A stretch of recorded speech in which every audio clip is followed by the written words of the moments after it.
বর্তমানে ক্রিকেটের যে খারাপ অবস্থা, এই অবস্থার থেকে উত্তরণের জন্য অবশ্যই এই ধরনের ভালো মানের খেলোয়াড়গুলোকে দলে খুব জরুরি প্রয়োজন।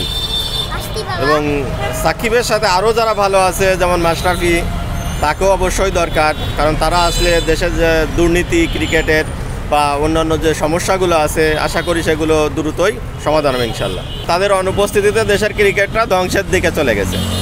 এখন খুব যে সমস্ত দলই না যারা আন্তর্জাতিক মানে তাদের কাছে এখন আমরা পরাজিত হই, যে আরব আমিরাতের মতন দলের কাছে হারি, আমরা জিম্বাবুয়ের কাছে হারি, যে জায়গা তাদের গুণাই কখনো ধরে না।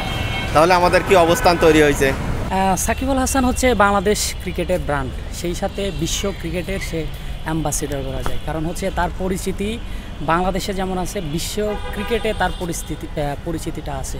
সাকিব আল হাসান আসলে কেন ক্রিকেটে নাই এই জিনিসটা আমি বলবো না, তবে সাকিব আল হাসানের প্রত্যাবর্তন হবে, কারণ সাকিব আল হাসান হচ্ছে একজন ক্রিকেট পাগল, ক্রিকেট প্রেমী। হ্যাঁ, তো দীর্ঘদিন পর পিএসএলের মাধ্যমে সে হচ্ছে ক্রিকেটে ফিরেছে।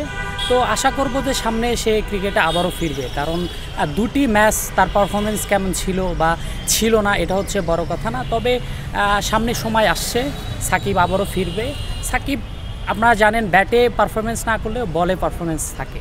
তো এখন পারফরমেন্স তার দুটি ম্যাচে তার পারফরমেন্স তার থেকে পাওয়া যায়নি, তবে আরও কিছু ম্যাচ খেললে সাকিবের থেকে সেই পারফরমেন্সটা আসবে বলে আমরা সেটা আমার ব্যক্তিগতভাবে আমি বলছি আর কি, পারফরমেন্সটা পাওয়া যাবে। তো আর আমি একজন ক্রিকেট প্রেমী হিসাবে সাকিব আল হাসান ক্রিকেটে আবার ফিরুক, বাংলাদেশের হয়ে খেলুক, আর বাংলাদেশের মাটিতে খেলে তার বিদায়টা হোক, এটাই। একজন ক্রিকেট ভক্ত হিসাবে অবশ্যই সাকিবের ফেরাটা সবাই চায়, আমিও চাই পার্সোনালি। সাকিব ফিরুক, আবারও মাঠে নামুক, 22 বছরে মাঠ থাক, এটাই সবাই চায়। অনেকদিন মাঠের বাইরে বা অনেক দিন ধরে খেলায় নাই, এটা নিয়ে অনেক বেশি কিছু বলার নেই, কারণ নামটা সাকিব আল হাসান। ওনার এক্সপিরিয়েন্স, ওনার কৃতিত্ব, ওনার অর্জন বাংলাদেশের কেউ ভুলতে পারবে না, অস্বীকার করতে পারবে না কখনো। সে যতবার ফিরেছে ভালোভাবে ফিরেছে, হয়তো এবার একটু কামব্যাকটা একটু অন্যরকম হয়েছে, আশা করি ভালো কিছু হবে।